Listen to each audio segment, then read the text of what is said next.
what would happen if you combine together Goodreads, Facebook, and Amazon. It's called readerslegacy.com. And when we had this idea to do it, our advisors said that we needed to have a Delaware corporation and we needed to be headquartered in a tax-free state. And so we set up our company in Las Vegas. We actually have offices in Vegas, Toronto, and Panama. I spend 50% of my time in each place. We have homes in both places, and we're out there trying to change the way people write, read, and experience books. So it's a lot of fun. Well, and I like the fact that you travel with your family. I mean, you have houses in both places. So do you have children? Yeah, I do, buddy. My son just turned 14 3 days ago, and my daughter's 11. So that's good. So they get to travel and see different places as well and see what you're doing. I think that's a lesson that they can't learn in school, and that's a great opportunity. So, Ken, I want to talk about, I've authored, I'm coming out with my third book, and you've done 4 books, and, books now are a big thing. It's a great way to prove credibility. There's all the right reasons, but there's a lot of people out there kind of don't really realize the value of a book. Well, not the value of a book, their own value to be in a book. So when you meet people, how do you talk to them about recognizing the importance of getting their story between 2 covers of a book? Well, here's what I've realized, Tony. I don't really try and convince people that they need to do that anymore because, the New York Times, USA Today, they've all done research and surveyed just average groups of Americans. And what they've found time and again is that 70% of people in America already want to write a book. So what I've decided to focus on, let me step back a second. I've written 4 books already. I've sold 250,000 copies of these books in over 18 countries. My 5th book comes out on October 6th. It's called The Greatest Prospector in the World. The website is greatestprospector.com. It's already been reviewed and I've got comments in it from 9 New York Times best-selling authors. On the cover is an endorsement from Publishers Weekly that says, a satisfying, well-paced tale that successfully blends fiction and guiding principles for attaining wealth and success. This book, everybody in the industry says it's going to hit the New York Times bestsellers list. So I've spent the last 15 years figuring out exactly what it takes to become a world-renowned author, not just somebody that pumps out books on Amazon that are garbage, but I'm talking books that people love to read. And so what I do now is I spend most of my time, Tony, not convincing people to write books, but helping them to understand the value of doing it right. Because a book is a representation of you. And if you put a garbage book out with a terrible cover, edited by somebody that doesn't understand book editing, that's a reflection of you as a professional. And a good book will help your career, but a crappy book will hurt your career. So it's a little bit different than a video. They tell people just put a video up there. It's 2 minutes or less. Gain attention on the internet, and people say, "Well, I don't have a professional videographer, and all that." And so with a video, it's a little bit different than a book, correct? I mean, in a book, it's not a free thing that you get to watch for 2 minutes. It's something that you purchase, and when they get it in their hands, when they hold it, it's an emotional connection that starts, and when they read it, it's really the icing on that emotional cake. So that's what allows them to follow you deeper. So with the world being so easy to be a self-published author or, just to upload it yourself on CreateSpace or different things like that, do you find that a lot of people come back to you and say, it didn't work out the way I planned, it seemed easy enough, but there's a lot more work to it, could you help me? Yeah, Tony, unfortunately, that happens every day. There's over 1.2 million new books published every year in America, and frankly speaking, 90% of them are garbage. Everybody is trying to pinch pennies, and I don't blame them. I know that money is tough these days, but they end up going to Lulu or CreateSpace, who really don't care about the quality of the content. They're just a mass market machine. And they never get the books properly edited. They never get proper opinions on it because either they don't want to spend the money or they just want to rush it out the door. And the reality is, if you do that, if you rush it out the door and you get that ugly, terrible reading book into the market, then you're going to fall prey to the age-old adage. You don't get a second chance to make a first impression. And believe me, a great book will do amazing things to enhance your career, but a poorly constructed book will hurt you. And so then you get people that run around saying that they've published books and that they're an author, and then somebody reads the book and they're left with a, holy cow, this is crap. So that means everything about that person must be crap.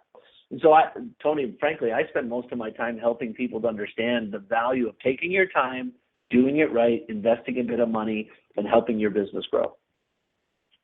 Yeah. I mentioned in my monologue that I had a remodel business, and I used to do kitchens and bathrooms, and I had a lot of customers who called me up after they spent a Saturday at a Home Depot, taking a free class on how to do something, bought the tool, went home, tore the wall down, and didn't know what to do. Exactly. And that's the world we live in. I mean, everyone thinks, well, how hard could it be? I mean, it's just no big deal. I teach people how to do radio shows, and, of course, anybody could fire up the thing on Black Talk and start talking, but how do you monetize that?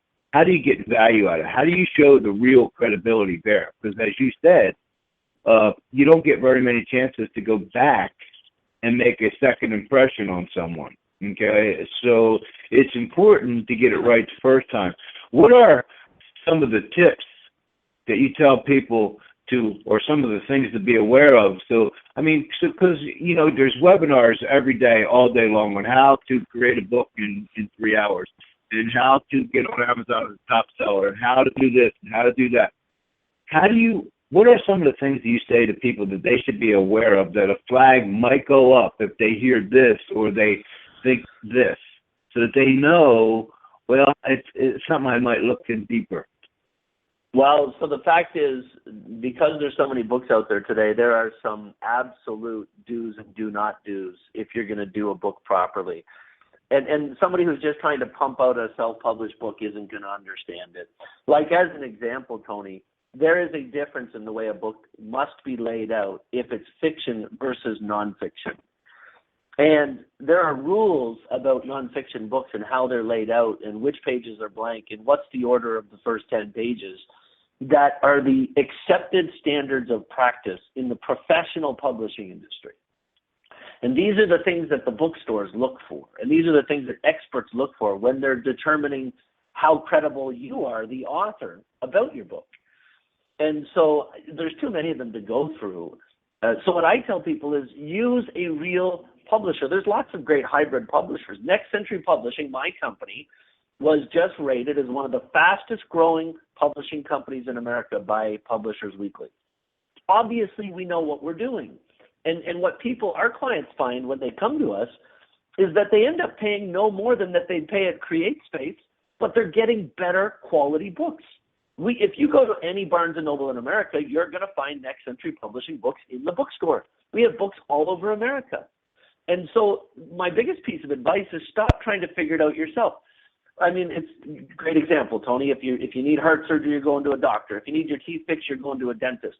Why would somebody think that they would go and construct a book on their own without an expert?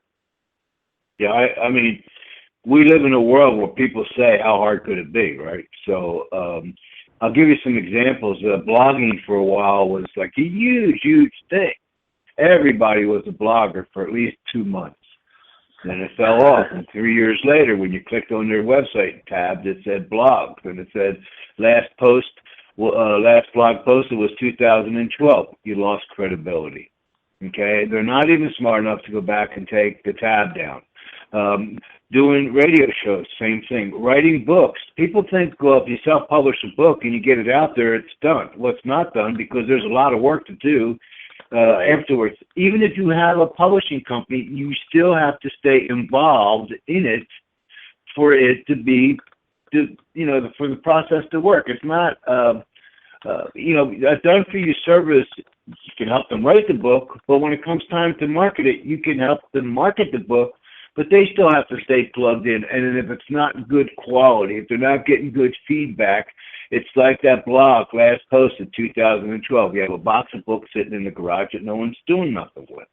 So it's real important to have professional people involved. In 3 books, the one thing I learned is that there's a lot of moving parts that make all the difference before they start reading. Yeah, exactly. Well, Tony, I actually write a blog called it's learnhowtowriteabookintwohours.com.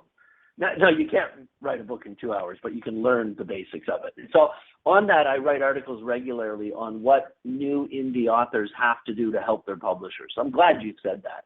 So we're going to make the book amazing. We're going to present you to the bookstores, and we're going to get your book onto bookshelves if you do your part. And that includes going out and making a name for yourself, your social media. It includes connecting with your local market, doing free seminars.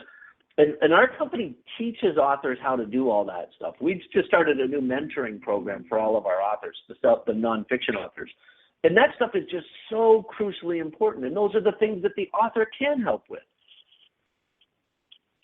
Right. And it's important. I mean, I always, diets are the biggest thing in our country. It's just, it's a great industry. The problem is we go on a diet, we lose 10 pounds, and then we go back to the same old things we were doing before, which makes no sense, right? So unless you're a diet company, now you're hoping that they come back in, 3 months again. But the thing of it with the book is it's really important to understand that if you don't invest your time and your money into your project, it's not going to be successful. If you don't invest your time in growing yourself, learning, being better as a human being, your business isn't going to benefit from it. So the book is just another marketing tool in your business or in your life, but it takes consistent effort in order for it to win. It's not just because I called Ken Dunn and I got the best cover in the world that I'm going to be successful. People still have to know the book's there. Right. That's right. So there's a lot more parts to it. So, Ken, we're running out of time quickly here on the show. What do you have coming up that people can plug into? You mentioned you have a new book coming out, but for Reader's Legacy, how can they plug into that? How can they get more involved with that? Yeah, listen, readerslegacy.com. It's really simple, just like it sounds. The publishing industry believes that readerslegacy.com is going to compete with Amazon. If you love books, it gives you a chance to create a page that profiles the books you love. There's an empty bookshelf, and you click and add a book button, and you type in the title of the book, and you add it. You add all your books to it. And Tony, an expert like you get an author's page in addition to that where you can profile your books, and you can build a list there, and we're going to give you that list. We're actually going to let you download the list and do whatever you want with it. We've already got thousands of people in the first 30 days that have created accounts. We're selling books every single day, and authors who are not plugging into readerslegacy.com are already behind the boat. If you take a look at the launch of any major social media platform, the people that were in first ended up creating millions from the fact that they learned how to market it with the company. This isn't one of those little ning things.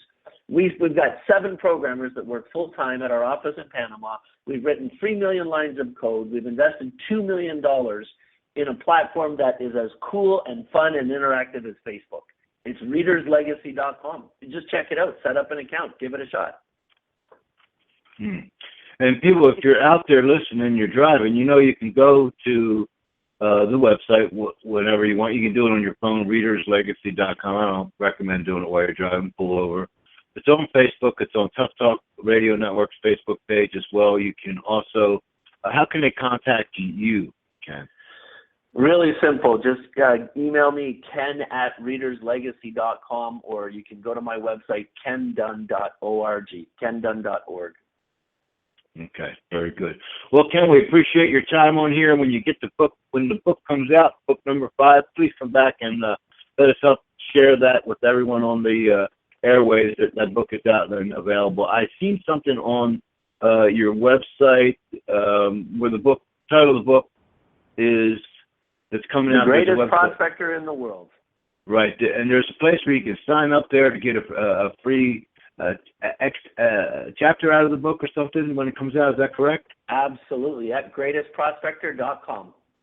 Very good. Well, Ken, we appreciate your time. We hope that Well, I don't know. I know that your book will be another bestseller, and I look forward to having you back on the show.